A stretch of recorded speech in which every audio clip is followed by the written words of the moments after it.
Hello and welcome, everybody. How are you doing today? I hope you're doing well. I'm going to tell you the story today about a family that's in Hillsborough County, Florida. Yes, we have a Florida man. I should have changed. Maybe I should have grabbed the Crime Land outro for this episode since it is a Florida man, and that is the Crime Land outro. Anywho, it is about Ronnie O'Neal III and his family. So I guess we'll just jump right into it. And I'll tell you the story. It's going to be a lot of what I really want to play for you is some of this court footage. So I'm going to give you the backstory of what happened, and then we're going to watch some of the, the opening statement and things like that. How's everybody doing today? Good, I hope. I almost didn't make it to the stream in time. I was slacking this afternoon. I went and hung out in KFAR's live chat for a little bit too long and didn't give myself enough time to prepare. I mean, I was almost prepared, but not all the way prepared. But we made it in time. So welcome everybody. Zena and Ava are both here today. Ava, stick your head up. Ava. See, she's here too. So if you do want to support the show by doing a super chat or something like that, of course, Zena and Ava are here so we can give them some milk bones on air. Let's get started right away, though. So Ronnie and Kiki, they had two kids together, a daughter named Ronivia and a son named Ronnie IV. Ronivia was born in 2009 and Ronnie IV was born in 2010. So all this happens in 2018. So they're little kids at the time, little kids.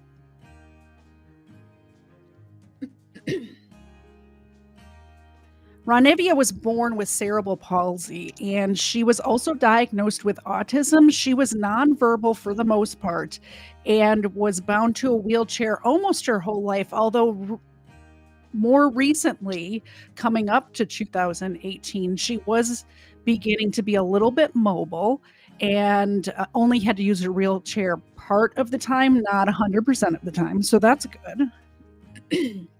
Ronnie III was living with Kiki and their two children. Even though Ronnie and Kiki had broken up, Ronnie was seeing another woman at this time who he also had a child with, but he was living with Kiki and the two kids because in 2017, he was the victim of a drive-by shooting. And when he got out of the hospital, he had to go and stay with someone, and his family would not let him come and stay with them. So Kiki, being the good person that she was, excuse me, let Ronnie, the father of her children, come stay with her. She was in school at the time. She had gone back to school to Hillsborough Community College, and she decided that instead of her children's father just being out on the street after being involved in a drive-by, she would take him in. And she did.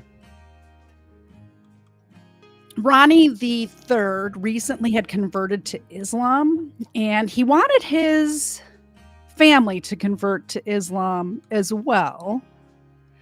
But Kiki dug her heels in. She was not having any of it. She refused, and an argument broke out on March 18th, 2018. On March 18th, 2018, in Riverview, Florida, 29-year-old Ronnie O'Neal III fatally shot his ex-girlfriend, 33-year-old Kenyatta, she went by Kiki, Barron, and hacked their 9-year-old daughter, Ronivia, with a hatchet. He also stabbed their 8-year-old son, Ronnie O'Neal IV,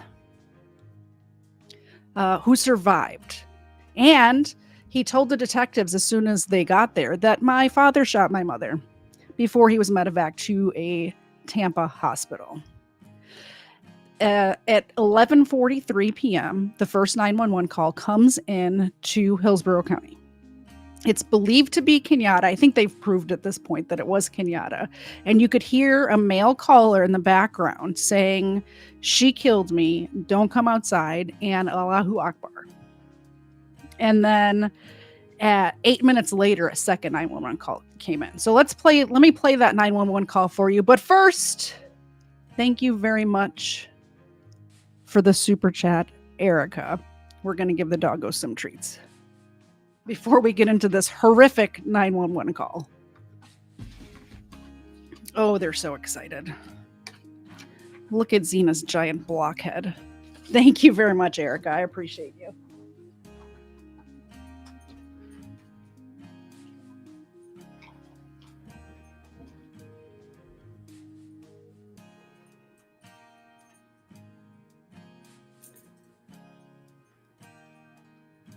Let's turn off the background music.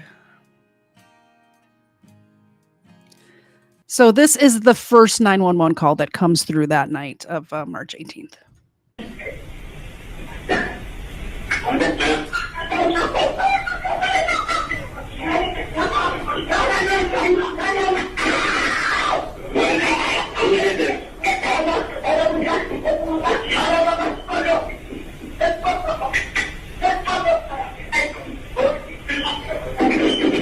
Listen to the background.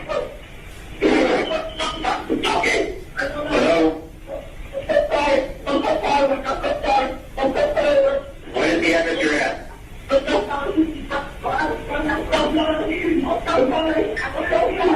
Hello, ma'am. What you hear in the background is the fire alarm going off. Where's the gun?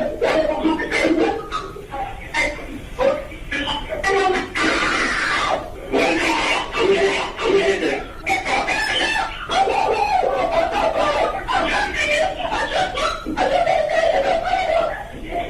You're taking it away. Who did this?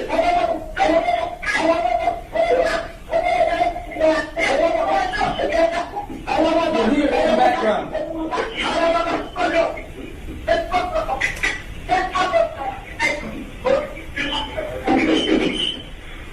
In the background.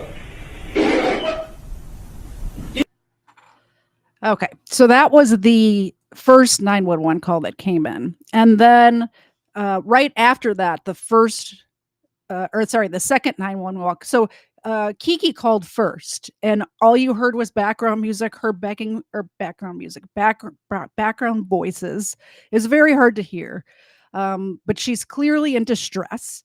And then 8 minutes later, Ronnie III calls 911 as well. And here's his call. For some reason, this whoever uploaded the second one first and the first one second. So I'm playing it in the order that it actually happened. Hey, I just been attacked by some white demons inside Kiki. Kiki, her name is Kiki, and she tried to kill me. What's the ad? Huh? 10 seconds. So that was the first call. It was just very short, and he says that he was attacked by Kiki because there was a white demon inside of her. So that's where we're at right now.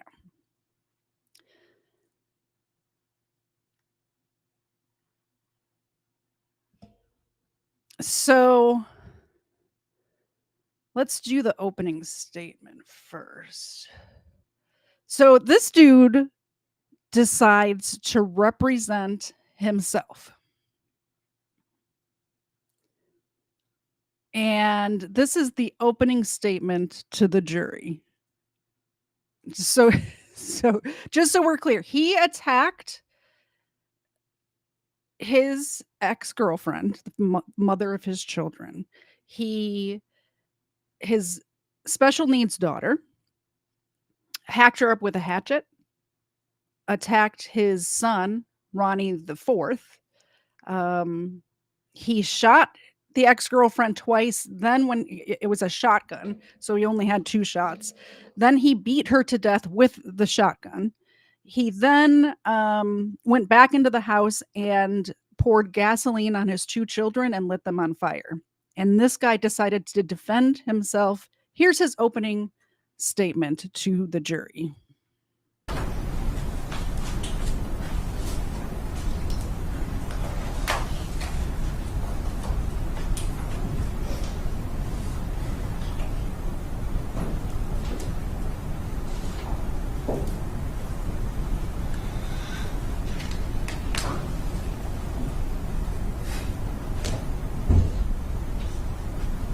The evidence is going to show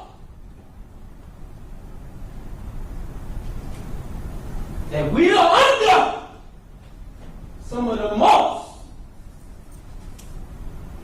vicious,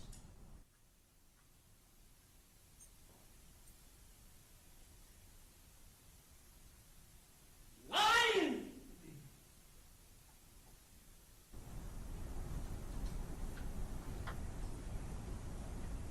fabricating, fictitious government you ever seen.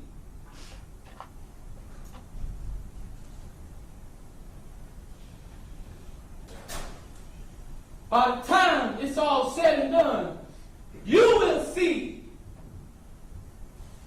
who is the mass murderers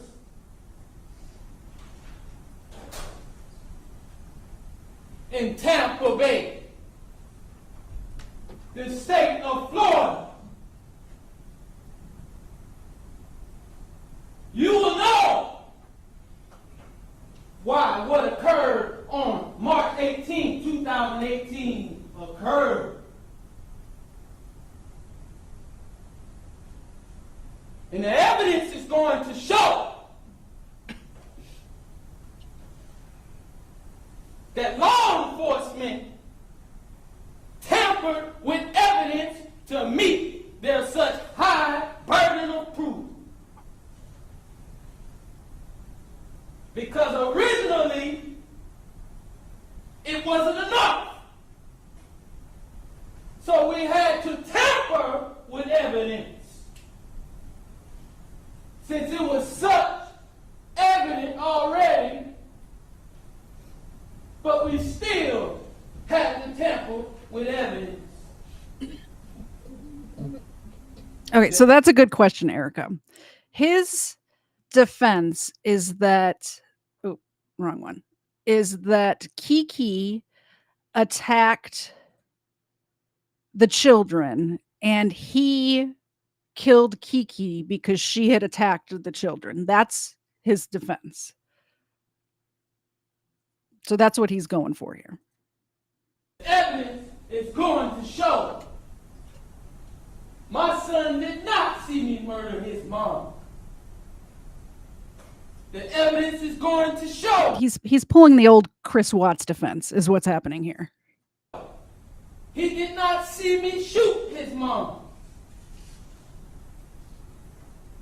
The evidence is going to show my son said many things that are not true.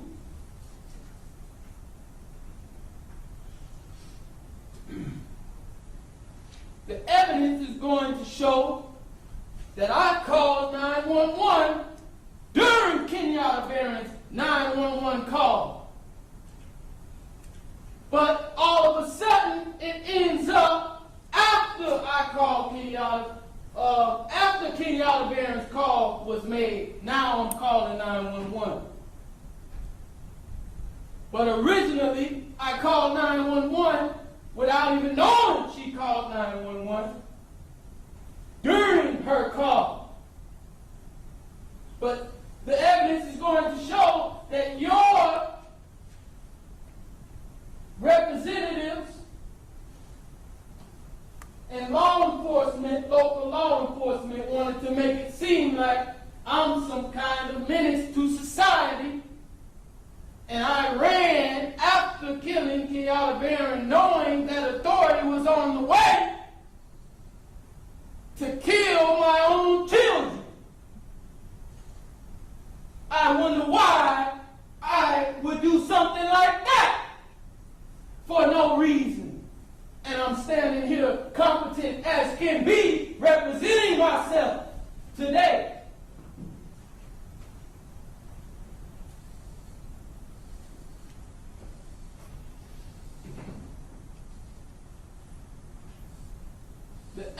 is going to show.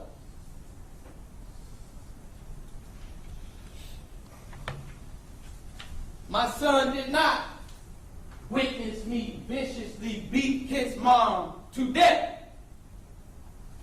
By the way, the only evidence that he has in this whole trial is he says so. He doesn't have any actual evidence. It's he says so. That's why. The evidence is going to show. My neighbor, Khalil Brown, whom they are trying to keep out of this trial, witnessed me take 3 strikes.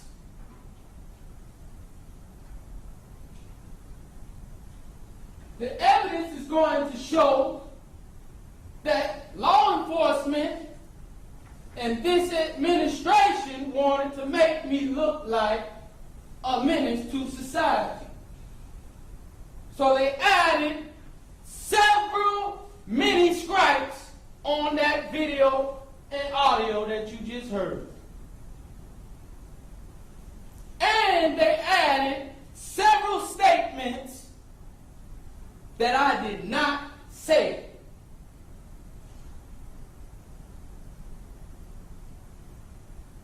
Anything that I may have said, they exacerbated it and made me say it consecutively over and over like Allahu Akbar, which I may have said once or twice. But they wanted to make me seem like a terrorist. And so you hear it 8 or 9 times, and you hear me calling Kenyatta Barron a bitch and a whore.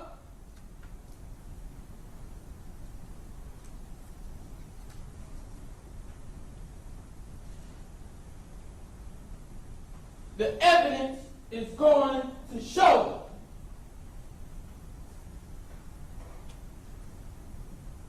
That I called my dad after calling 911.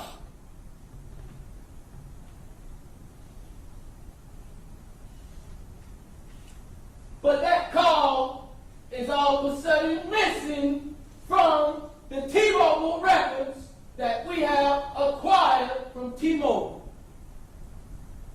The 911 call that I made to 911 and the 911 call that you just heard cannot be proven that it was made, because after I called for an investigation of those 911 calls, all of a sudden they become missing from all evidence. The evidence is going to show Kenyatta Barron supposedly made a 911 call, but you cannot find that on her call log, which we pulled from her actual phone. They say she made a call at 11:43. There's no 911 call at 11:43 on her call log. All of a sudden, after I called for an investigation of the original calls. That's what the evidence is going to show. The evidence is going to show I look alone, but I am backed by a mighty God.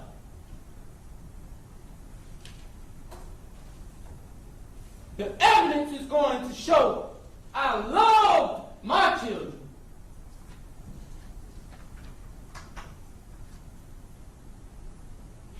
We're going to hear in a little bit his son tell the jury that his dad poured gasoline on him and then lit a tissue on fire and dropped it onto him. Then when that didn't work, he stabbed him. So I'm pretty sure the evidence does not show that he loved his children. Evidence is going to prove to you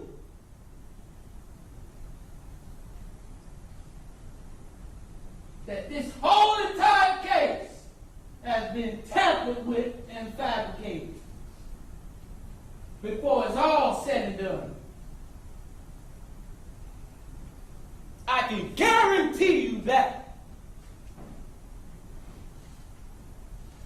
Mark my words.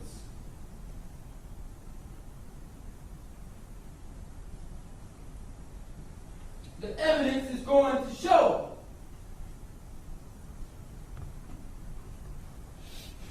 that they say, I said, come out here, son, and help me kill this bitch. But my neighbor, Khalil Brown, nor my neighbor, Mona Lisa Brothers Gray, or any of her children, Mia Thompson, or Gracie Diggs, or Mr. Gray, heard me say any of those things. In fact, the evidence is going to show that Khalil Brown heard me say, she killed me twice, and then nothing else. The CRA is going to show, for some of you who don't know what that is, that's the criminal report affidavit that the law enforcement lead detective Thomas Dirks is the author of. The evidence will show that in that CRA, I told the neighbor, don't come outside, call 911 now.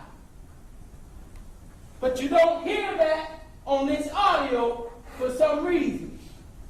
But you hear all these other things that I did not say.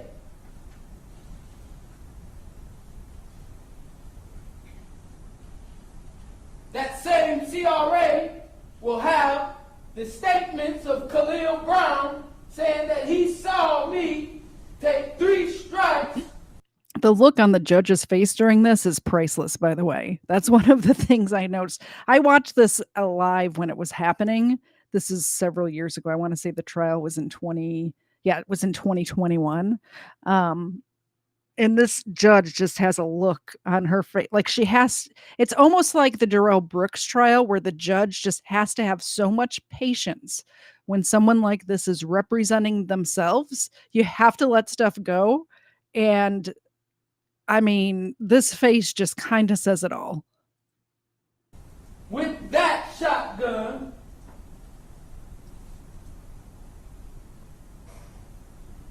and nothing else.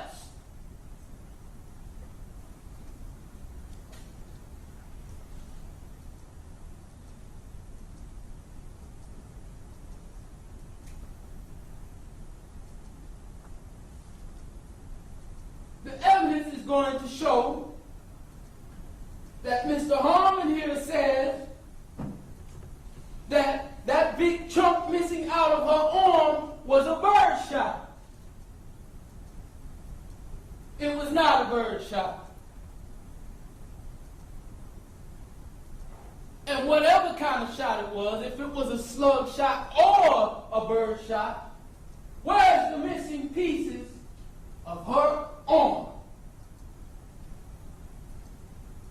The evidence is going to show you will not see any missing pieces of her arm in that closet where she was shot.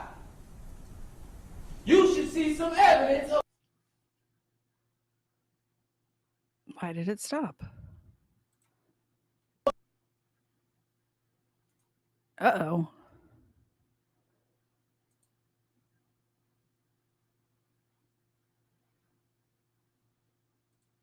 Uh-oh. The evidence will not show you. Add to the wall to make it look like I aimed at her head. That's what the evidence is going to show.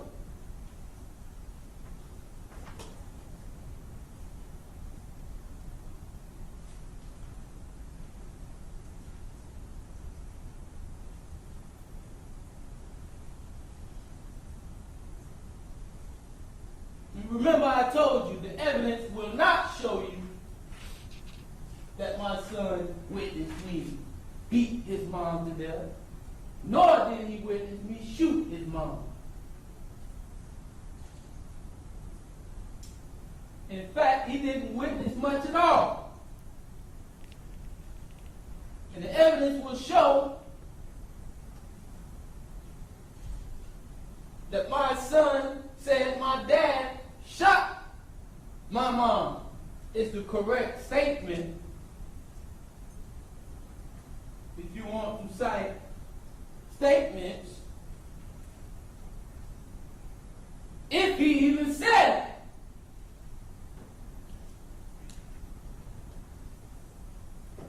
Because I can guarantee you, the evidence is going to show you we are under the most corrupt administration you've ever seen in your life. I mean, I don't disagree with him there, but he still killed his girlfriend, his daughter, and tried to kill his son. So, he's not all wrong. I guarantee you I wouldn't waste your time. I would have already took a plea deal of some kind if I knew I did something like this.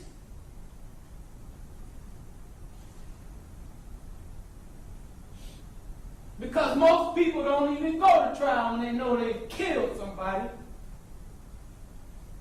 unjustly.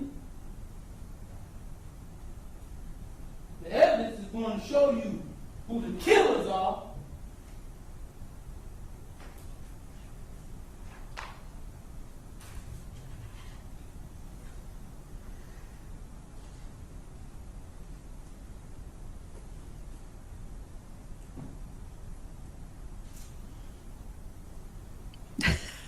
Her face.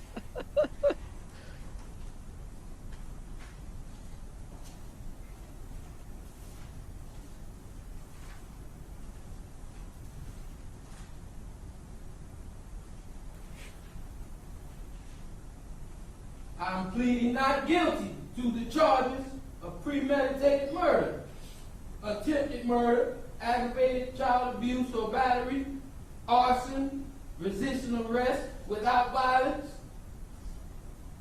And while I'm at that, the evidence is going to show that they tased me for no reason. But they tampered with that video because they didn't want you to know the truth. And it might sound far-fetched, but I guarantee you, we're going to see who the liars are before it's all said and done. Mark my words. Because my family lives were taken. By the way, I tried to find the body cam footage of when the police arrived on scene. I couldn't find it because I wanted to see this guy get tased badly. I couldn't find it anywhere. If somebody knows where to find that, I'd love to see it.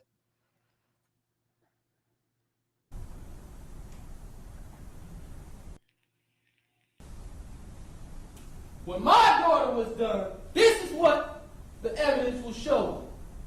When my daughter was born, it was me who gave the command to find the final command to keep her alive when she was on life support. When she was born, 2 pounds, 2 ounces, and couldn't breathe on her own, it was me who fought to keep her alive. But all of a sudden, I just want to take her life for no reason.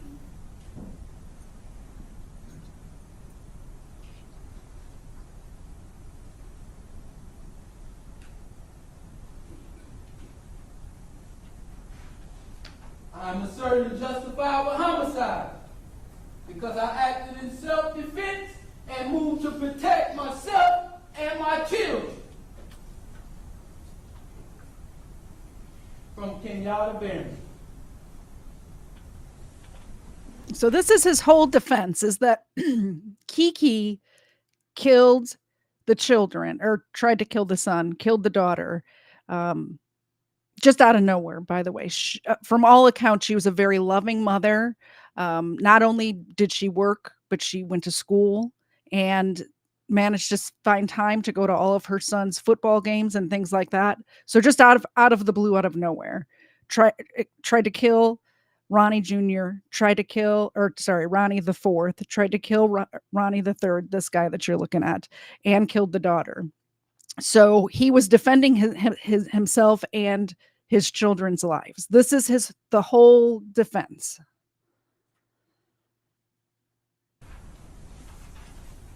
I'm going to be showing with evidence several reasonable reasons to doubt the state's allegations against me.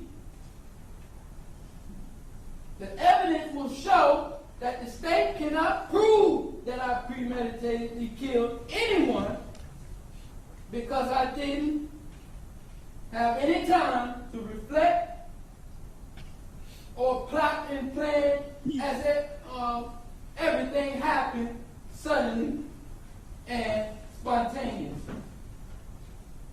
And just so you guys, premeditation does not have to happen days or weeks or months before. Premeditation can happen minutes before. It doesn't have to be a long, drawn out thing. So I could see maybe claiming that there was no premeditation on one of these crimes, but not for all three attacks. That has to have some sort of premeditation. And when he tried to light the children on fire and it didn't work, then he went to the kitchen and got a knife and went back and stabbed the son. That alone is premeditation. I responded out of pure instinct and heat of passion.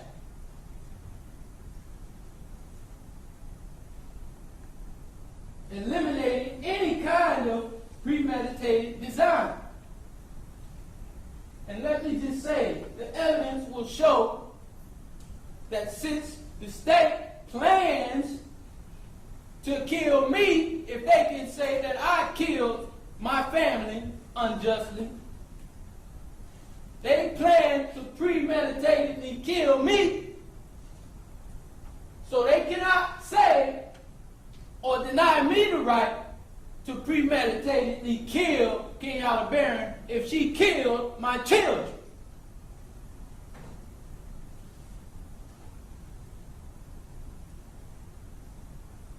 The evidence will show that Kenyatta Barron had several medications and drugs such as morphine in her system.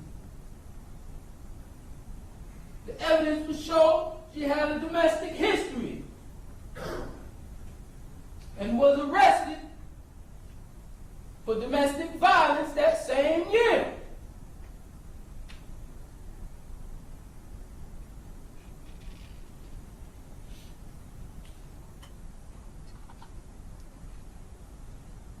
She also was born premature, just like Ronnie. Judge, I object at this point. I'm going to sustain the objection as to that particular argument regarding Ms. Barron being born prematurely. All right? You may continue on, Mr. O'Neal.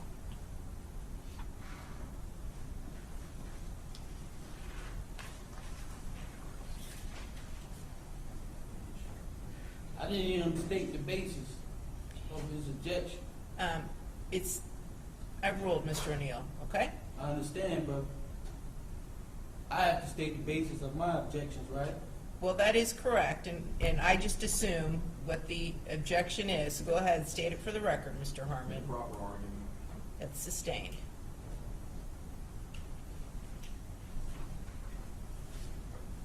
The evidence will show that she threatened to kill me with a knife just a few weeks before the incident, and she was angry about my relationship with my other child's mom, and about the fact that we had to be cordial for our newborn son. And the evidence will show that they have been going back and forth and arguing on Facebook and by telephone that whole afternoon before the incident. The evidence will show that me and my son was at my mom's house while I was putting brakes on my aunt's car. Me and my son spent the whole day at my mom and dad's house working on the car.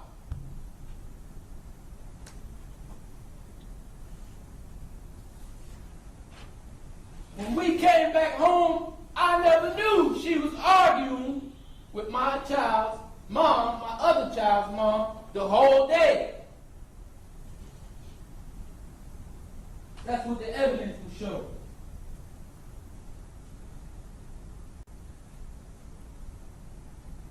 Evidence will show that my daughter was prematurely born. She was autistic. My son Ronnie was diagnosed at the age of 3 with developmental delay and had the history of SLD.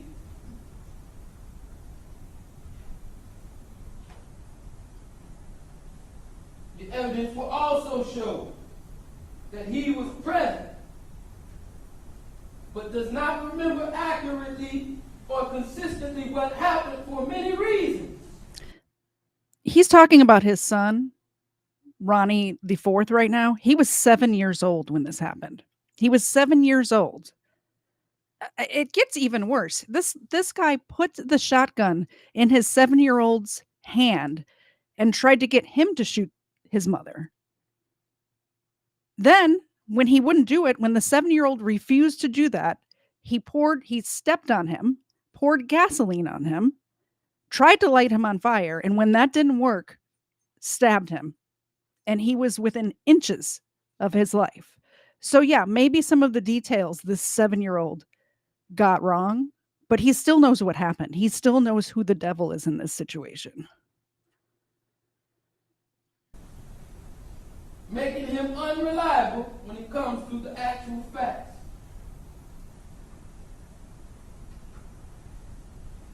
He also has been diagnosed with PTSD, as he should be, because this is a very traumatic thing that he went through.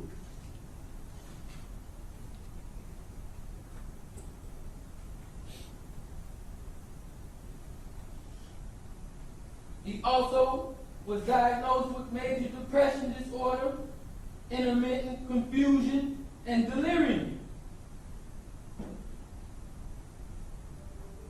The evidence is going to show, the evidence and testimony will show that Ronnie Blair, formerly known as Ronnie O'Neal IV, may have been coached on what to say by family members. Objection to argument. And or law Hold on. I will overrule the objection. Thank you, Your Honor. Mr. O'Neal, again, jury, this is what both sides believe the evidence is going to show. All right? And again, you will be the ultimate determiner of what the facts are. You may proceed, Mr. O'Neal. Thank you, Your Honor. And these are also actual facts that Mr. Harmon left out when he told you about the report of his former psychologist. When he told you that he was adopted by his family members, which didn't work out as well, and he had to be placed with another family, which is now the Blair family. In that same report, it talked about how he may have been coached by family members. The evidence is going to show that my son was adopted by a detective who formerly worked in this case.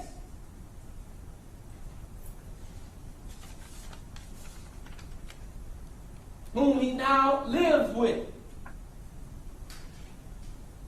And I don't have a problem with that because he needs care. But I do have a problem with Mr. Blair being involved in this case, being called as a witness, being the new father of my son, and now he's being called as a witness when he could possibly have been coached by his new father, Objection. who is Speculation law and enforcement. proper argument. All right, and again, Mr. O'Neal, I'll rule the objection. Again, this is what Mr. O'Neal is asserting the facts will be. You may proceed. Thank you, Your Honor. The evidence will show and prove that very vital evidence was definitely tampered with, which was a strategic omission to cover up the facts of this case, making much more of the evidence unreliable. As I know for a fact, it was altered as well.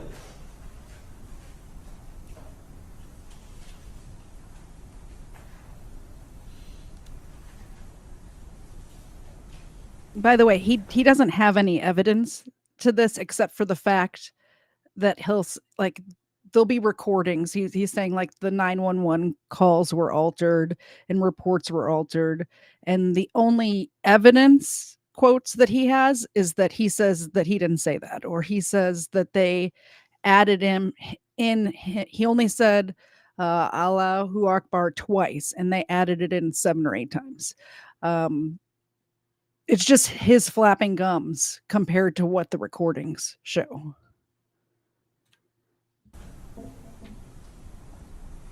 The evidence is going to show that the 911 call of Kenyatta Barron is not compatible with what Khalil Brown saw and heard outside of my home.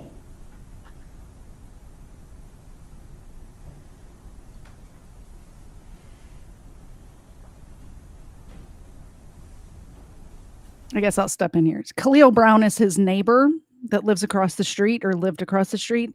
And he'll testify. We're not going to go through the whole trial, obviously. But he ends up testifying that he saw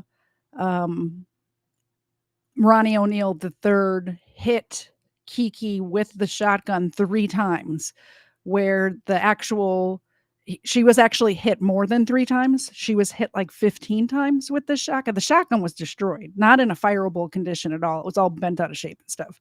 And the marks on her body, obviously, show that she was hit more than 3 times. So he's saying that they're fabricating evidence because the eyewitness only saw 3 of those strikes. Well, when the guy came outside, the attack was almost over at that point. So he did only see 3 strikes, but there was way more. The marks on Kiki's body prove that.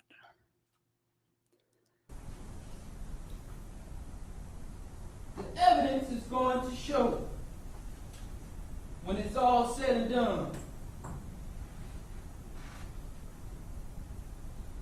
who put those excessive lacerations on Kenyatta Barron's face. I can guarantee you that. In this trial or the next one, I can guarantee you that. Because like I said, I look alone, but I'm backed by a mighty God.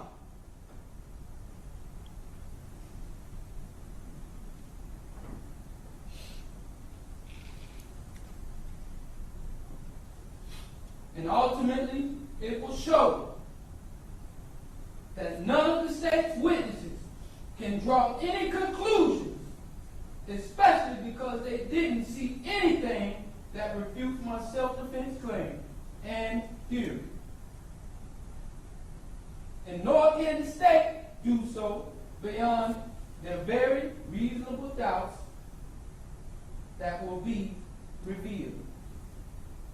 The very reasonable doubts that will be revealed by me.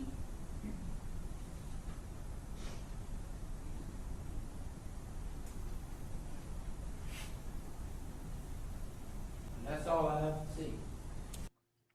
All right, so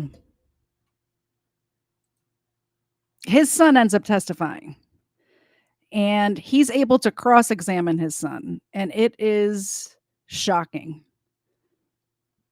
in my opinion. So that's what we're going to next. I don't know if I'm going to play the whole thing, but we might skip some of it because it's pretty long, and I want to get to the closing statements as well. If you guys are into it, we'll watch the whole thing. But this is where his son comes up, testifies to what happened that night, which is what I already told you, where he tried to get his son to shoot his own mother. He tried to set his son on fire. He stabbed his son. And then he's allowed to cross-examine his son. Mr. O'Neal, any questions? And obviously they don't put his son on camera because he's a child.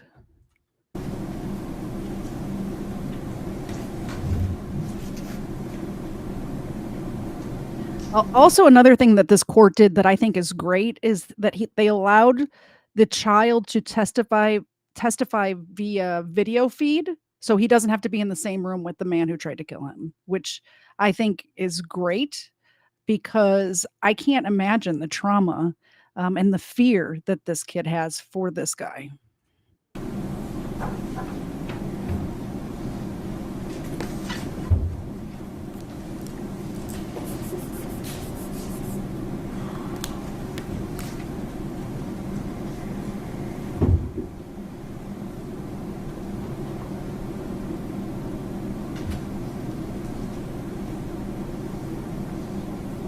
Doing? Good. It's good to see you, man. He didn't swear right there. They during the actual trial, they redacted the children's names, but they're widely known online. And there's other news articles and stuff that come out that say their names. Good to see you too.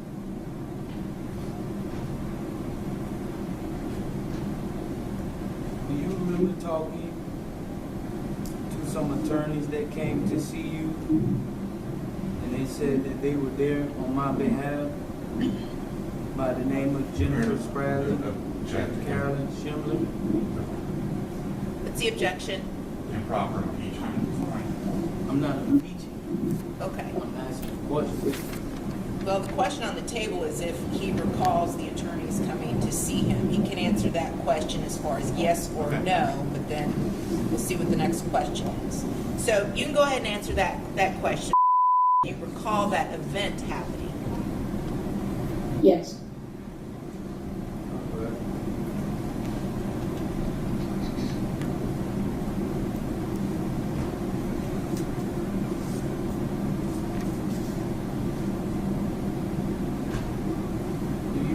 Doing things with me as far as things in the neighborhood and going to family events and things like that? Objection, relevance. I'm going to sustain the objection. So, Mr. O'Neal, your questions have to pertain to issues that were raised on direct examination, all right, as part of your cross-examination. So I have sustained the objection, so do not answer that question, okay? Next question, Mr. O'Neal.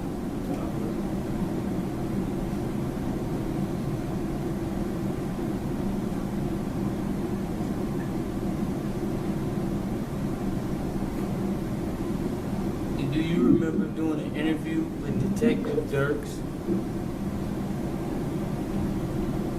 Yes.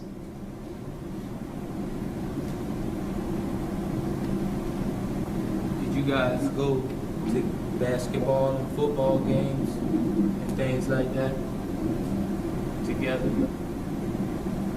I'm sorry, say that again. Did you guys go to a Bucks game together? Yes. Did you guys talk about anything that happened that night? No. No. At any time, did he talk to you about those things and tell you what to say here today? No. What about your new dad, Richard? No.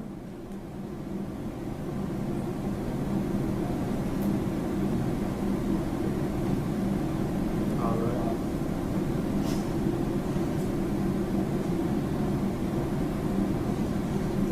Did you see me beat your mom? No. Did you see me shoot your mom? No.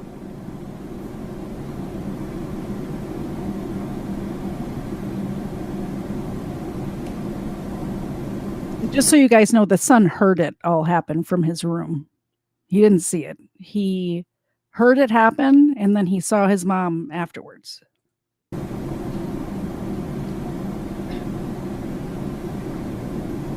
Are you sure? Yes.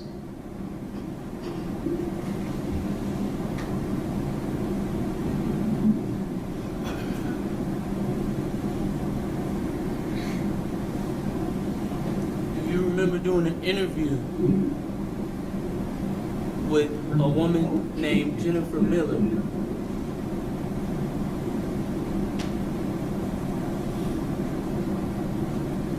Did you hear me? Jennifer Miller? No, I do not remember. Well, you did do an interview with her. And you told her. Objection and proper impeachment. What are you getting ready to ask him next? About the question that I just asked. Okay, so if you did the interview with Jennifer Miller, and No, well, before that, about him seeing me shoot his mom. okay, well, you can go ahead and ask that question then. And he told me it was something different. So I believe that's what proper impeachment. Well, you have to identify what record you're relying upon as far as the statement goes. Oh, yes, ma'am. I was about to do that. I know, but you have to identify for the record, so you need to give the state the heads up on what record you're going to be utilizing or relying upon. Well, is Jennifer Miller interviewed page 24? Okay. Page 24 of what? Line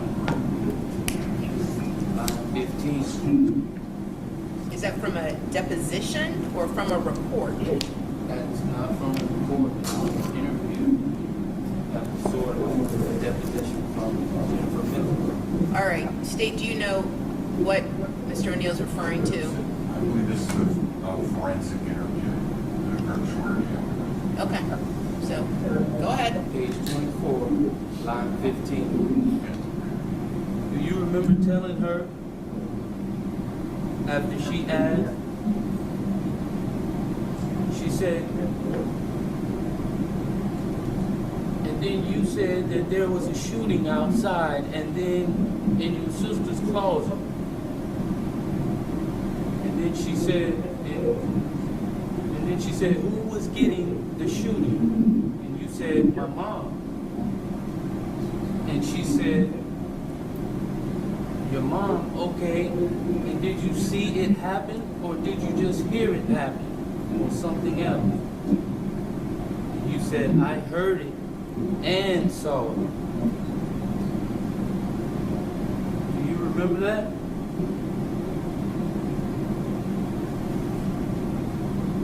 Do you remember making that statement to Like, Miss Miller? Yeah, just answer yes, no, or I don't know.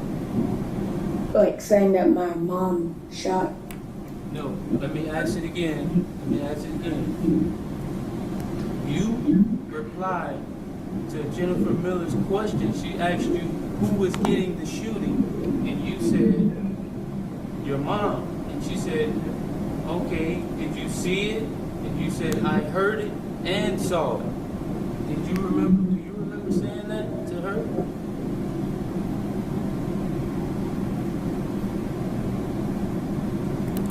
No, I do not. All right.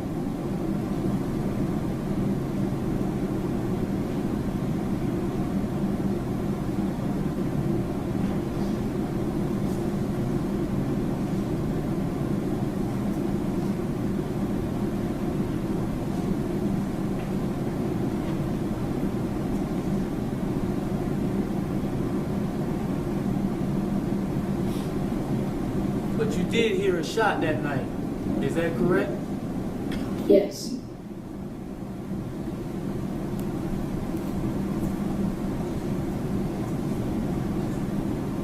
And when you heard that shot, where were you at that time? Standing by the house phone.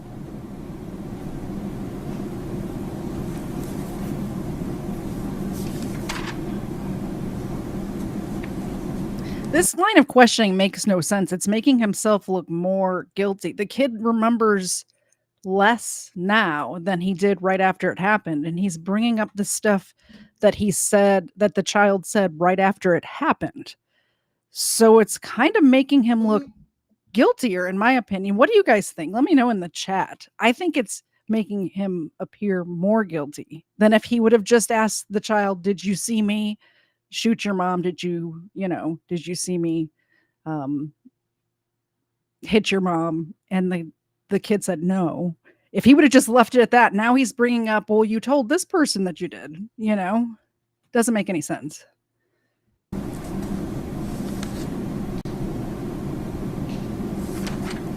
All right.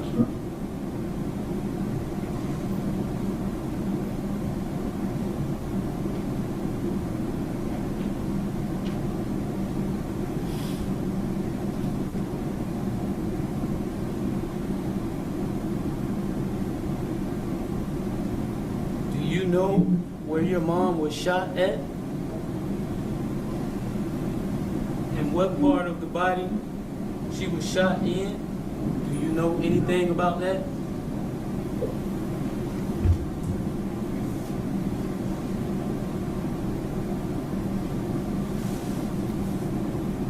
Can you hear me fine? You said where she was shot? Yes, sir. Do you know where your mom was shot at? No.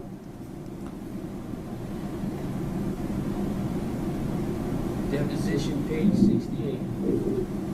Whose deposition? Our deposition of Mr. Yes, what Page and line, please. page 66, line 19 through 22. Oh, no, hold on. I'm sorry. Page 68, line 14. And, hold on, 1 second. Get this right.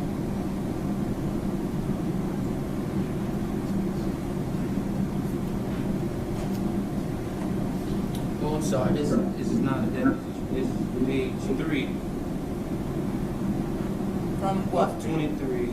Interview, second interview with Detective Dirks. Page 3 of 23. Second interview with Detective Dirks.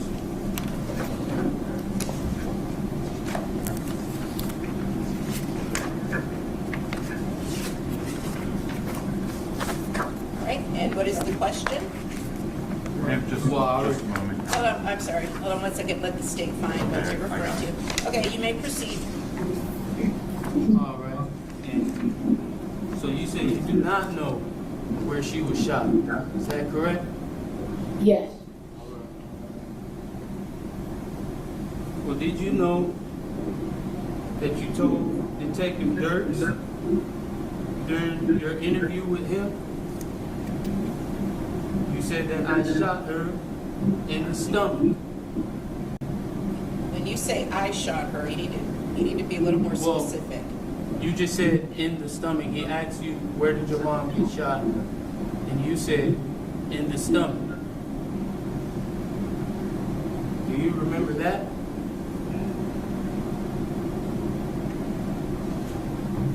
No, I do not.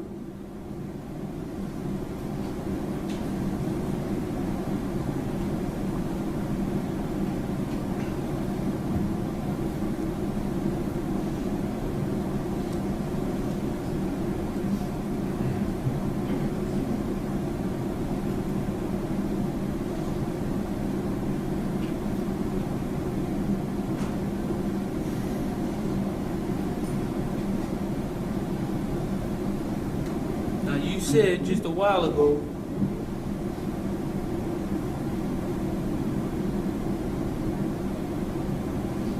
that you did not see me shoot your mom or beat your mom. Is that correct?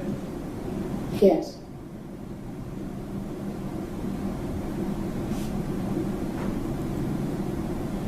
Page 28. Interview with Miss Miller. Miss Jennifer Miller.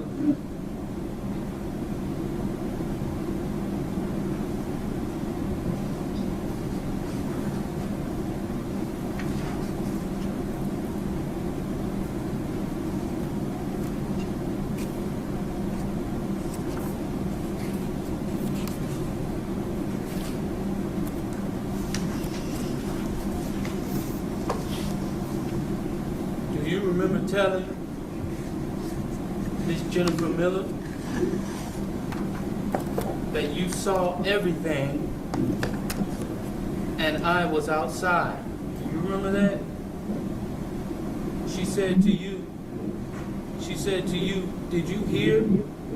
Did you hear? No, she said, you did hear? Did you see what was happening or did you not? You said, I saw everything. And she said, you saw everything? How did you see everything? And you said, because I saw everything. And she said, where? Were you outside or were you inside or something else? And you said, I was outside. Do you remember that?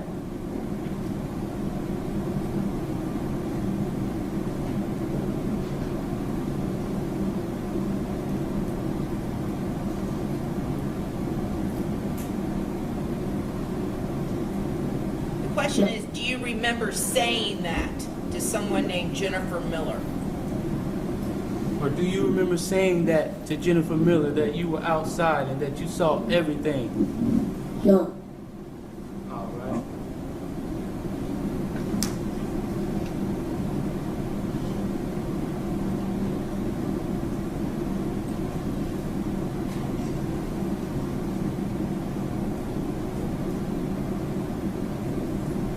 And did you know in your deposition by my counselors, Jennifer Spradley and Carolyn Schimler? Okay, so Might Be Wrong has a good question. He says, how is Child Protective Services not keeping this from happening? The reason being is he's the only surviving witness to what happened. So the state called him as a witness because he was there. He was the only person that was there that survived before this person that you see on your screen. I was going to call him a nasty name, but I refrained. And he's allowed to cross-examine the witness because he's representing himself. So there's no way around it. There's really nothing they can do about it. But there's good news for this kid at the end. So we're going to get through a little bit more of this, and then I'm going to show you the sentencing, or the closing argument, and then the sentencing, and then we will get to the good news for this kid. Page in line in the deposition, Mr. O'Neal. Page 103. Did you know that you told them that you never went outside with your mom before the police arrived? Do you remember telling them that?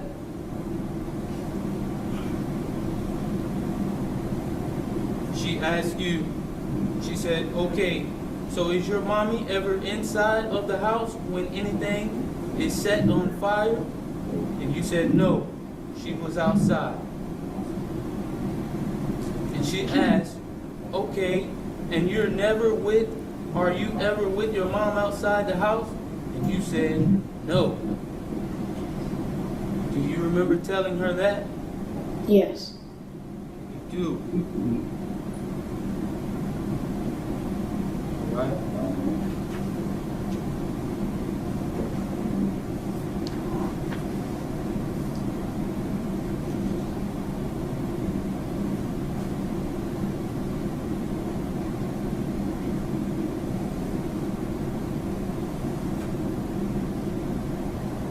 Did I hurt you that night of this incident? Yes. I did. And how did I hurt you? You stabbed me.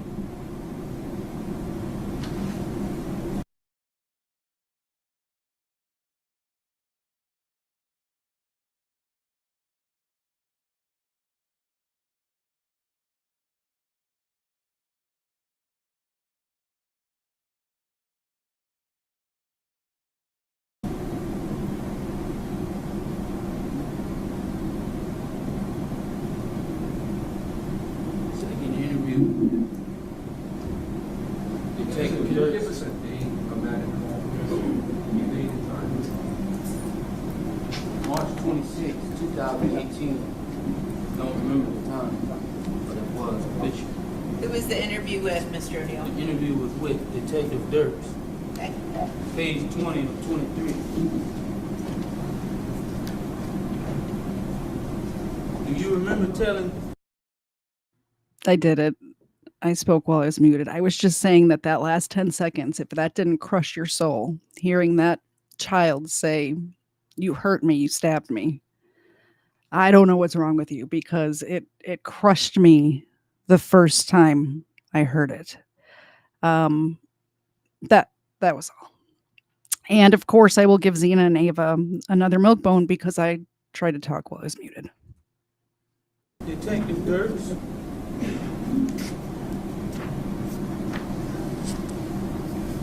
After he asked, did your dad hurt you the night that he hurt your sister?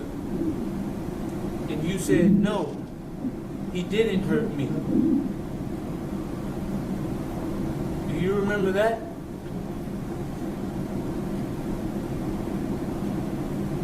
No.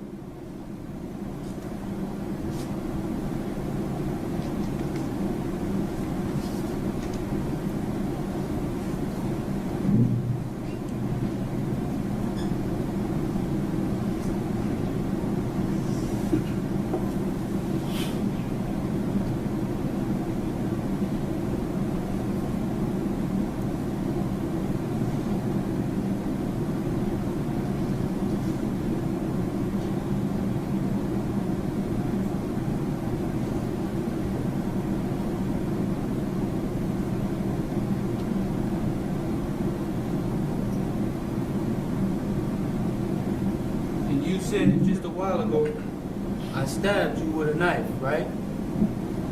Yes. Detective Dirks, interview number 2, March 26, 2018, page 9 and 23. Do you remember telling Detective Dirks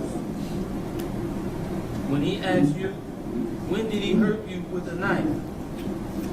And you said, I don't know. Do you remember that? Yes.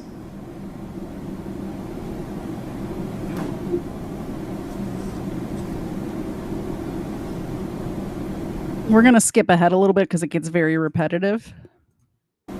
He asked, can you hear me? Yes. He asked, so he hurt your sister first and then went outside? And you replied, no. Yeah, and pretty sure. Do you remember that?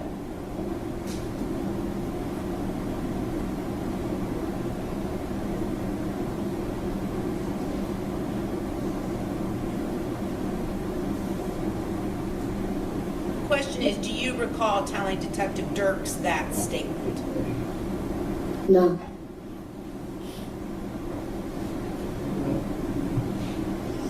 It's all right if you don't do what you don't. Just All right, what is your next question, Mr. O'Neal?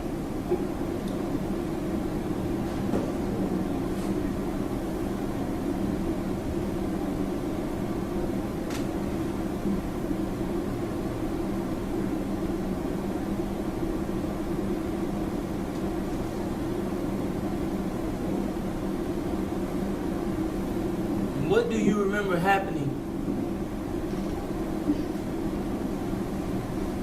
after the shooting with your mom outside?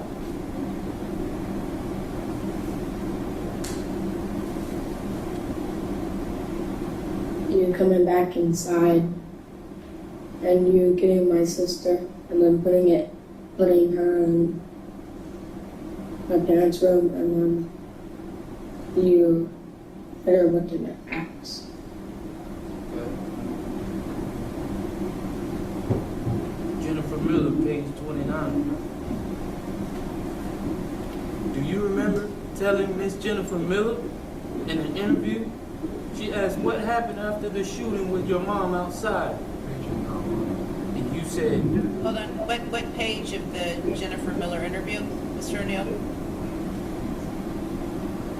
page 29, Okay, line 12 through 15. And she asked you, I'm going to repeat the question. She asked you, what happened after the shooting with your mom outside? You replied, nothing. And she said, did anything happen to you? You said, no.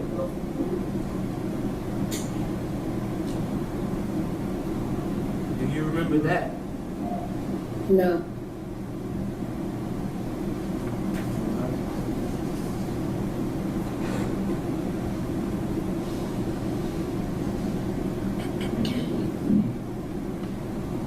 So, by the way, he's citing an interview that happened just after this while the child was still in the hospital, probably all drugged up because he had been stabbed, tubes coming out of him, all of that. So, yeah, maybe things were a little foggy for the child at the time.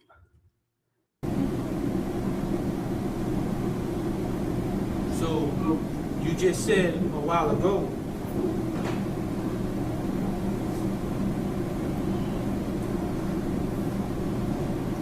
that, hold on one second.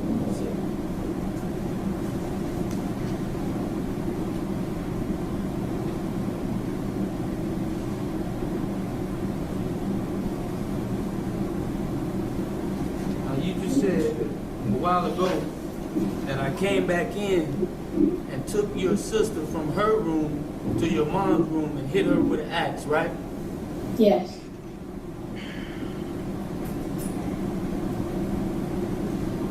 Do you remember?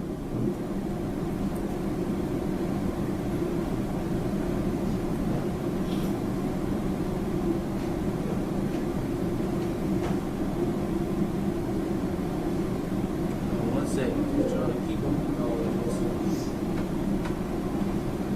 All right. In your deposition, page 99.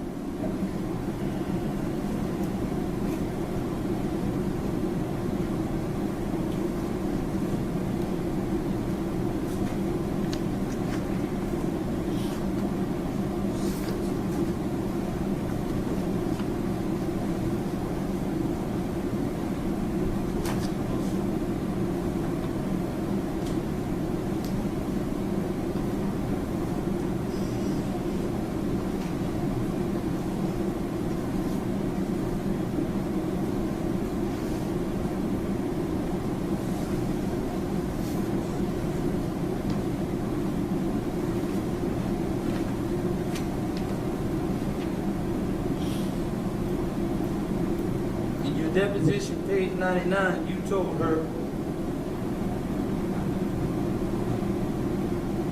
you said, when asked, where is your sister? Where was your sister when mom and dad ran outside? You replied, she was in my mom's room. I don't see that on page 99, Counselor. You're still referring to page 99. That's page 100, I'm sorry. Page 100.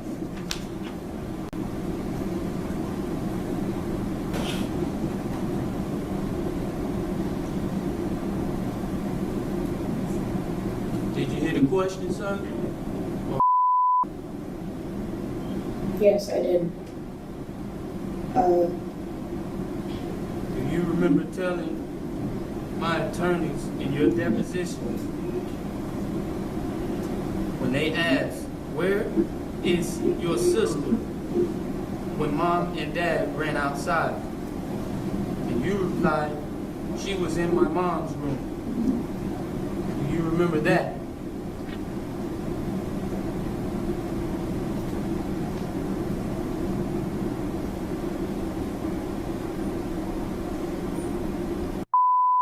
Okay, listen, again, the question is, Mr. Do you recall making that statement during your deposition? It's either yes, no, or I don't know. Don't interrupt me, Mr. O'Neal. Okay? So that's, do you recall making that statement, Mr. no.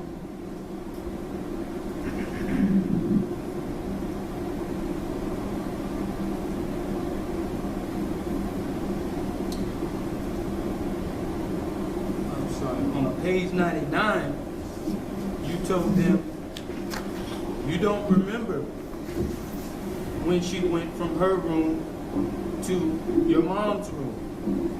Do you remember making that statement? No.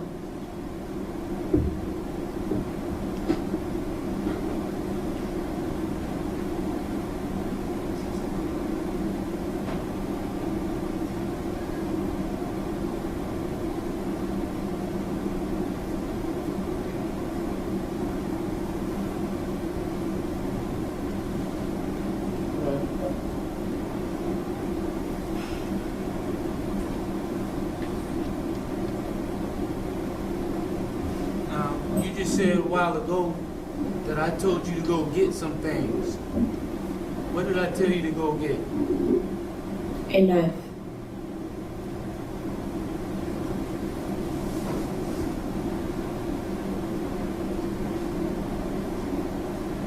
All right. Jennifer Miller, page 39. Do you remember telling Miss Jennifer Miller when she asked, did your dad ask you to bring him anything or tell you to go get anything? And you replied, no. Do you remember making that statement? No.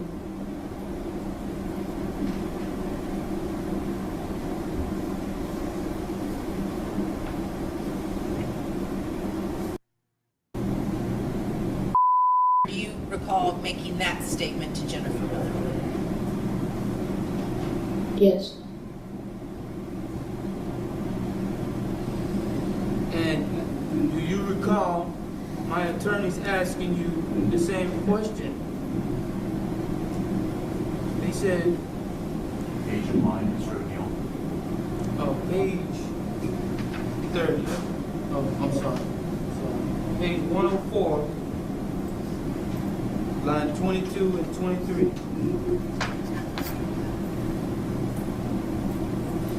My attorneys asked you, they said, all right. Hold on 1 second. They said, how did you get burned? And you said, I have no idea. At this point, I'm going to object to improper impeachment even today during his testimony. He shouldn't testify to how he got burned. So this is not impeachment. All right, very good. I'm gonna, at this point in time, overrule the objection, but I do think that's how he's testified. So go ahead and answer the question, Mr. Do you recall making that statement or not at your deposition?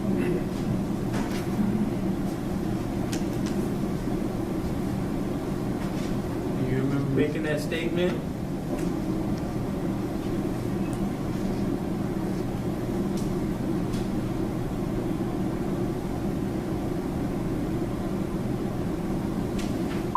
Just have to answer the question. Do you recall making the statement? That's all.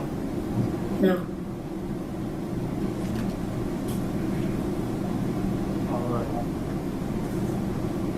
All right, thank you. All right, very Have a good. good one, all right? All right, very good. It's time for redirect examination. So, Mr. The state may have a couple of follow-up questions for you, and then we're done. Okay. Real quick, okay, and then you're all done with this, okay? That night when this happened, did you set the house on fire? No. Did you ever see your mom set the house on fire? No. How about she set the house on fire? No. Did you ever see your mom hit your sister that night with an axe or No. a hatchet? No? No. Did you hit your sister that night with a hatchet? Would you have done something like that? No. Did you ever see anybody holding the shotgun other than your father and when he helped you hold it in that bedroom? No. This all happened back when you were years old, didn't it? Yes. Have you, over the last 3 years plus, have you had to talk to a lot of people about what happened that night? Yes. And last year, do you remember giving a deposition last year? Yes. Okay, and that's something that lasted all afternoon, didn't it? Yes. And you were asked a lot of questions about this in a lot of detail, weren't you? Yes.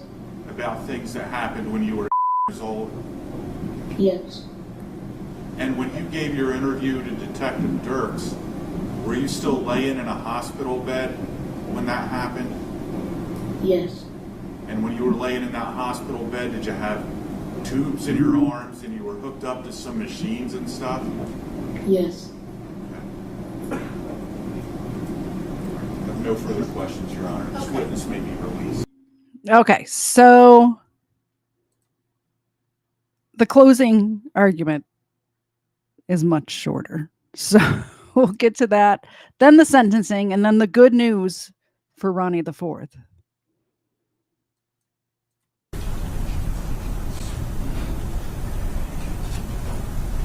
Yeah, that testimony was excruciating, but we had to get through it because I think this child's story deserves to be told, you know?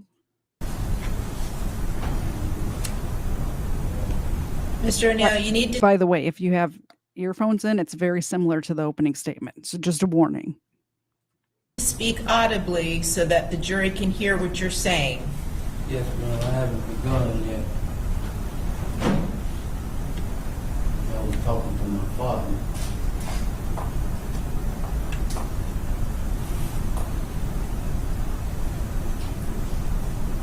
He showed you a fraudulent recording where they allege that I beat Kenyatta Barron to death. He talked about Mr. Khalil Brown, my neighbor who stayed across the street. But if Mr. Khalil Brown was a help to them proving me guilty beyond a reasonable doubt, they would have called Mr. Khalil Brown. But I called Mr. Khalil Brown to be a witness for me.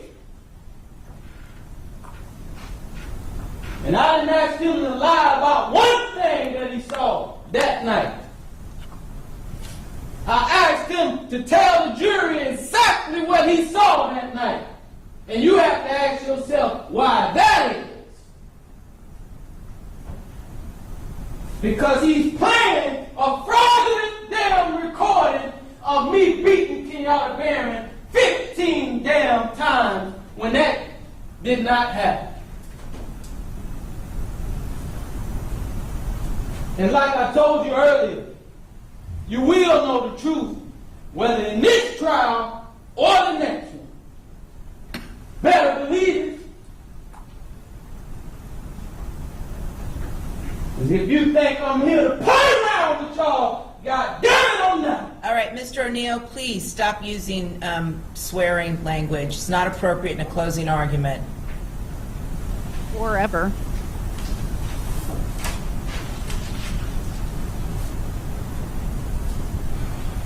Now he played a recording that was sped up. Why didn't you play the regular recording that people can understand what the call was saying? An objection to the defendant asking me questions, Your Honor. I'm going to sustain I'm talking to okay. people. Mr. O'Neal, listen, please just keep in mind, this is not personal towards the prosecutors. Please keep your comments directed towards the evidence and the law. Thank you. Yeah. All these objections now.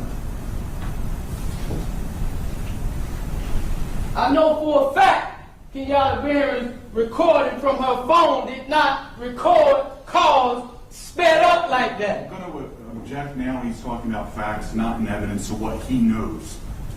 Again, ladies and gentlemen of the jury, as you were instructed, the closing arguments are just that. They're not the evidence or the instruction on the law. It's just what the parties believe the evidence shows or does not show. All right? Thank you.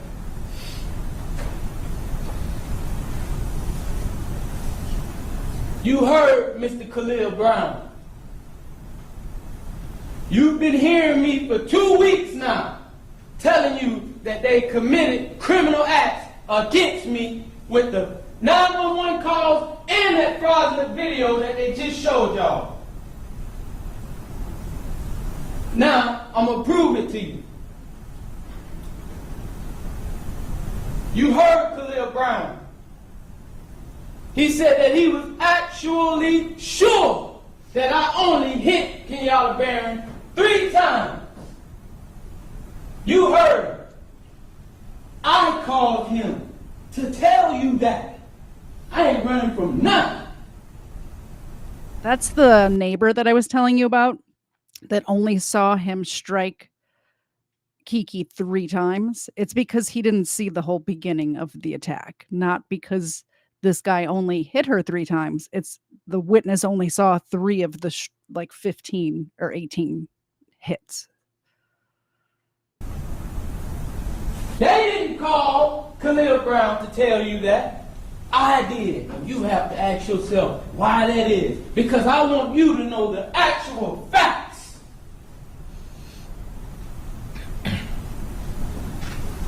I did kill Kenyatta Barron. But I want you to tell it like it is if you're going to tell it.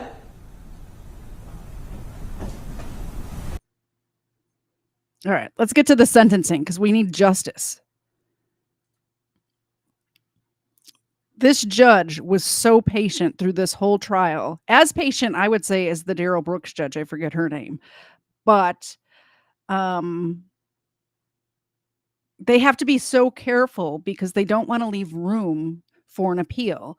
When a person decides to go pro se, represent themselves, they cannot use the grounds of inefficient counsel as an appeal. So as long as the judge and the prosecutors make sure that there's no other reason for an appeal, that's it. What happens here, that's the end of it.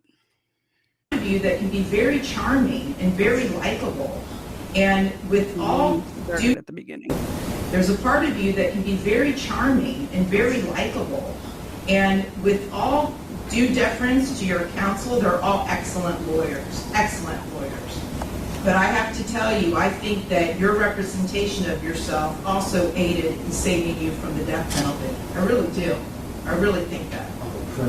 I could be wrong, but that's just my best guess. However, well, you're welcome, Mr. O'Neal. I'm just telling you the truth as I see it.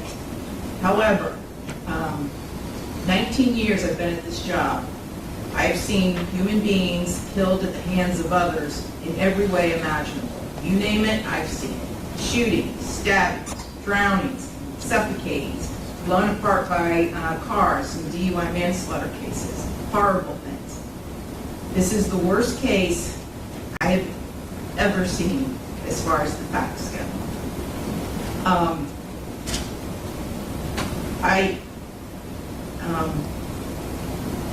When the person from the fire department, when he testified, and when he said that he retrieved the body of Ronnie O'Neal from the home, and all he could do was sob. It took every ounce I had not to start sobbing too.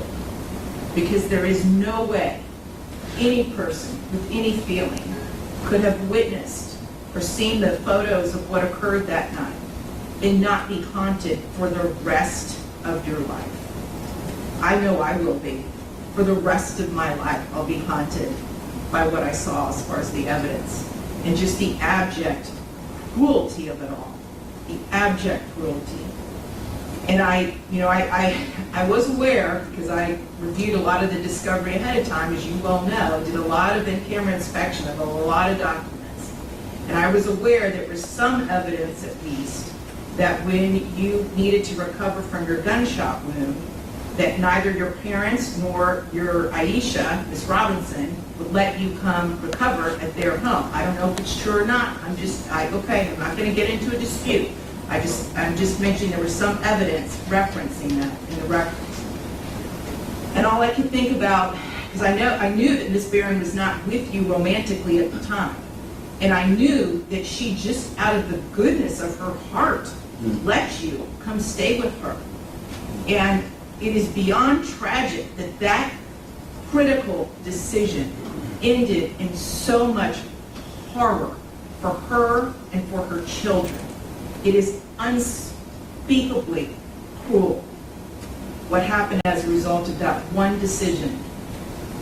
The way that Ms. Barron died was horrific, and that 911 call, which captured truly all of it. You heard, and everyone who's heard that 911 call heard a death scream. If anybody ever wants to know what it sounds like before a human being dies, knowing that their death is imminent, that's exactly what it is. That was a death scream. But what happened to little Ronivia and to little Ronnie, but I'm going to focus on Ronivia because she was special. And you could tell Miss Barron had done everything she could to create a beautiful home for her family. I noticed that the Ronivia's bedroom, before you set it on fire, you could tell she tried so hard to make her feel like a princess. Kenyatta did everything she could. And I noticed too in the kitchen, on the refrigerator, she put up magnets that said faith, love, family, hope. And then you know what else happened at the refrigerator during that night? It got splattered with blood all over it due to what happened. Little Ronivia, she couldn't scream, she couldn't run away, and she witnessed what you did to her mother as far as shooting her mother in the arm with the gunshot. She knew. And the horror that that child suffered. And she already had a life where she was born with challenges regarding her physical and her mental disabilities. But the pain and suffering that she suffered that night at your hands, unspeakable, absolutely unspeakable. And at the moment, that first time you struck her with that hatchet, and little Ronnie testified that all he could see was tears coming out of his sister's face. At that moment, that child knew. She knew she was being betrayed in the cruelest, most tragic and sorrowful way that a child could ever be betrayed. She was being betrayed by her parent, the one person that should be there to protect their children and love them and keep them from harm. And that was the last thing that child felt before she passed on from this earth, was your utter, cruel betrayal to her. And I read somewhere, and I don't know if it's true or not, I have no idea, but I read somewhere that souls pick their lives, and that they know exactly how difficult their lives are going to be before they enter into this world. And I don't know if that's true or not, but if it is, Ronnie O'Neal is one of the bravest souls I have ever come across in my 54 years on this planet. One of the bravest ever, ever, because she suffered so traumatically. So, Mr. McNair, I appreciate your comments about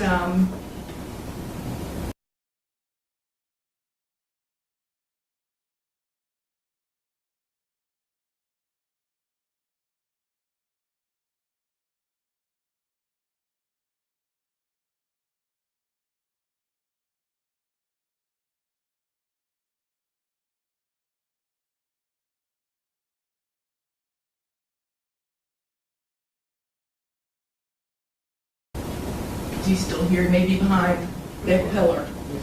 I appreciate your comments about your own sentiments with the legal system, and I would never tell you it's perfect. It's not. But I'm going to look you in the eye and tell you, this is the worst case. I was muted. All right, we will give Zena, I think Ava left. We'll give Zena a milk bone. I was just saying hello to Colin and saying that the judge's statements about the little girl's last moments on earth was being betrayed by her father just was heartbreaking and kind of made me tear up. I mean, it did make me tear up. That is just heartbreaking. Ever in my life, and I have seen some horrors, but this is it. And I'm going to mete out the punishment that I think this case deserves. All right, so with that, let's count one. Mr. O'Neal, I will adjudicate you guilty, sentence you to life in prison with a minimum mandatory of life in prison without the possibility of parole. Count two, I will adjudicate you guilty, and adjudicate you guilty on count one as well. Count two, adjudicate you guilty, sentence you to life in prison without the possibility of parole, consecutive to count one. On count three, I'm going to sentence you on the attempted murder, adjudicate you guilty, sentence you to life in prison, running consecutive to counts 2 and consecutive to count 1. On count 4, on the arson, first-degree dwelling, I will adjudicate you guilty, sentence you to 30 years Florida State Prison to run consecutive to counts 1, 2, and 3. On count 5, aggravated child abuse, I'm going to adjudicate you guilty, sentence you to 30 years in the Florida State Prison to run consecutive to counts 1 through 4. On count 6, I'm going to adjudicate you guilty to aggravated child abuse, sentence you to 30 years in prison to run consecutive to counts 1 through 5. And on count 7, resisting arrest without violence, I will adjudicate you guilty, sentence you to time served. Credit for time served is 1,224 days. You have 30 days to appeal the judgment and sentence of the court. Thank you. We're concluded. All right, so he's going to prison for the rest of his life. Is basically that. There is good news. I promised you good news at the end. We're at the end, and here's the good news. So one of the officers who responded to the scene the day that this happened. So, you know, when something like this happens, all of the officers are there. So this officer that I'm talking about was there the day of, but was not an integral part of the investigation. He wasn't one of the detectives that was on this case or anything like that. But he went to the hospital and visited Ronnie IV. And towards the end of the visit, Ronnie grabbed his hand and asked him to stay and watch a movie with him. And this detective, you know, he was just getting off of work and he had a date night scheduled that night. And he went home and he asked his wife, instead of going on our date night, can we go back to the hospital and watch a movie with this kid? And she agreed, and they went. And here's the story. It was a horrific crime. Ronnie O'Neal murdered his girlfriend and daughter and tried to kill his son. But on the night of that tragedy, a guardian angel appeared in the form of a first responder and gave that little boy a second chance at life. Tonight, an incredible story of survival and a path forward through adoption. It's a story you'll only see here on News Channel 8. Good evening. I'm Keith Kate. I'm Jennifer Lee. Thank you for joining us. I'm not crying. You're crying. Tonight, we introduce you to the little boy who survived that horrific night and is now thriving with adoptive parents who brought him into their home. News Channel 8's Jeff Patterson joining us now with his exclusive report about little Ronnie and how Ronnie's life has changed for the better. Keith and Jen, during the trial, we were very careful to protect the identity of young Ronnie. He is a victim who managed to survive a horrific night, but now with his permission and the permission of his adoptive parents, we are sharing his story and the story of how he came to his new family. You will see who is the mass murderers. It was a trial that captivated the Bay Area and the nation. This whole entire case has been tampered with. It began March 18th, 2018. Mike Blair with the Hillsborough County Sheriff's Office got a call to respond to a crime scene in Riverview. Blair has responded to hundreds of calls. This one changed his life. There was a child being medevaced to Tampa General, but he was not expected to live. Ronnie O'Neal III, accused of killing his girlfriend, daughter, and severely wounding his son Ronnie, insisted on acting as his own attorney. In one heartbreaking moment, he questioned Ronnie in court. And how did I hurt you? You stabbed me. Ronnie III was found guilty of murder. But for Ronnie, now 12, it's important to him that we remember his mother and sister. She was just a good mom. Kenyatta Barron was back in school attending HCC, but still had time to play football with him. And Ronnie had his own special way of communicating with his disabled sister, Ronivia. We did like a lot of things together. She was nice. In the hospital, Mike Blair visited Ronnie as he recovered. He kind of held onto my hand and as I left, and he said, "Could you watch a movie with me?" At that moment, Mike knew he had to speak with his wife. We were planning to go on a date night that night, and I said, "Hey, instead of doing date night, do you mind if we go watch a movie with this kid?" Danielle Blair went to the hospital, where she and Mike watched a movie with Ronnie. I had already known that I would want to take Ronnie home with us starting that night. But it didn't happen overnight. Not until they received one call asking if they knew anyone who could foster Ronnie.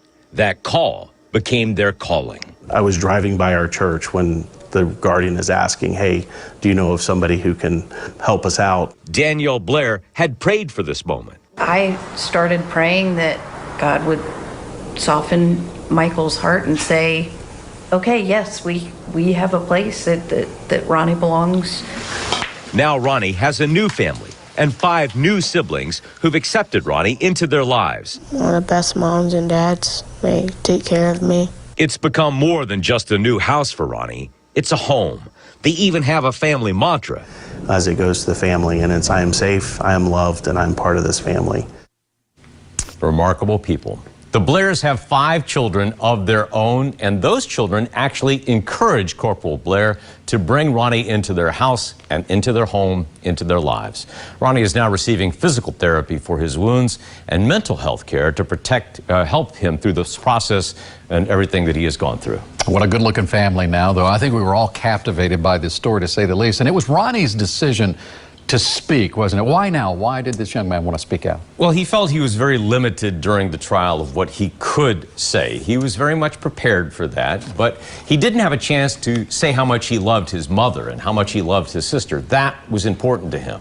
And for Mike and Danielle Blair, they say that horrific night was only one brief moment in Ronnie's life. It will always be part of his story, they say, but it doesn't have to define him. It's a great story. Thank you for sharing. So that's why I had to drag you through all of that testimony, because I love a happy ending. And this ending was so happy, it brought tears to my eyes. This kid went through so much.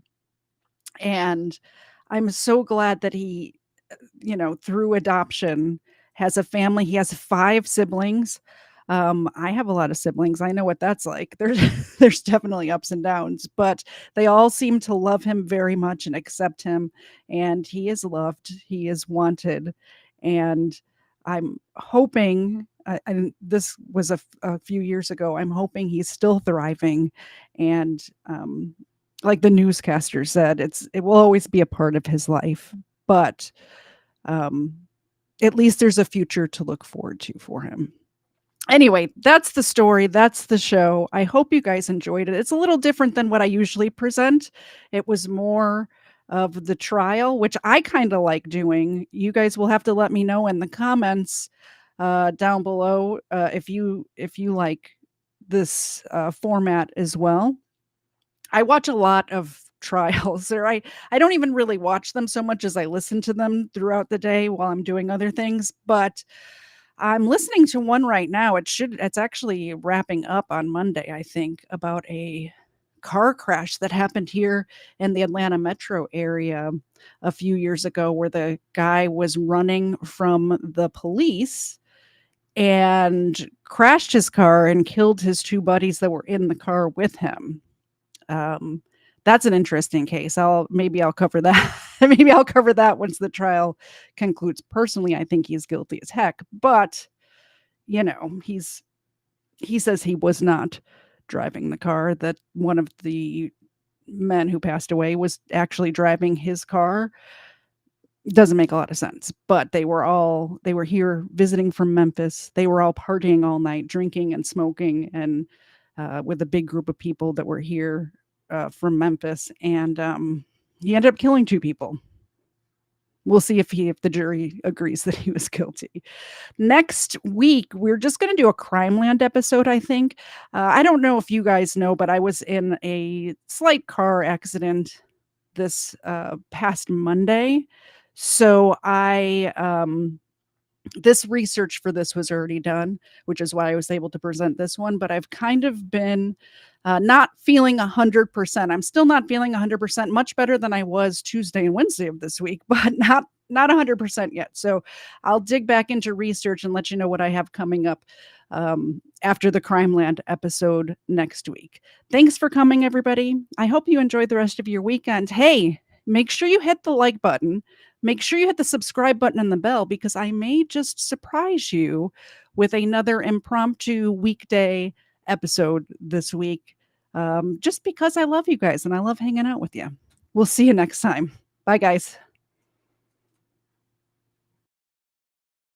I can't understand what you're saying. We're late stage in the catacombs, shuffling a single card today, broken table trying to play some ping pong. It's not subtle when we celebrate a magazine with the pages torn. My body cracks, knees buckling. I got a bad case of brain fog. Said I got a bad case of brain fog. So I'ma take my butt